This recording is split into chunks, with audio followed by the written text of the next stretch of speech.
অধিকরণ কারক যে স্থানে বা যে সময়ে বা যেভাবে ক্রিয়া সম্পন্ন হয় তাকে বলা হয় অধিকরণ কারক।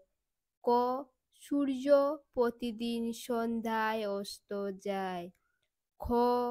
এ বাড়িতে কেউ থাকে না। গ. জলে থাকে মাছ। আবার দেখো, এগুলা বিশ্লেষণ করে বুঝিয়ে দেওয়া হয়েছে। ক. বাক্যে সূর্য কোন সময়ে অস্ত যায়? কি বললাম, সময় বোঝাতে গেলে অধিকরণ কারক হয়, তাই তো? তো এখানে বলা হয়েছে কোন সময়, সন্ধ্যায়।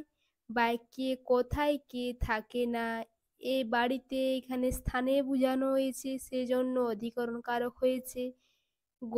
মাছ কোথায় থাকে? জলে থাকে, অর্থাৎ অস্ত যায় না থাকা। থাকা এখানে ক্রিয়া আধার বা পাত্র হলো অধিকরণ কারক। ক্রিয়া আধার বলে এদেরকে অধিকরণ কারক বলে। এবার দেখো, যে কাল বা সময়ে কাজটি সম্পন্ন হয়, কখন অথবা যেখানে কাজটি সম্পন্ন হয়, কোথায়, কিসে, সেটি হলো অধিকরণ কারক। অর্থাৎ ক্রিয়াটিকে কখন, কোথায়, কিসে দিয়ে প্রশ্ন করলে উত্তর পাওয়া যায়, সেটি হলো অধিকরণ কারক।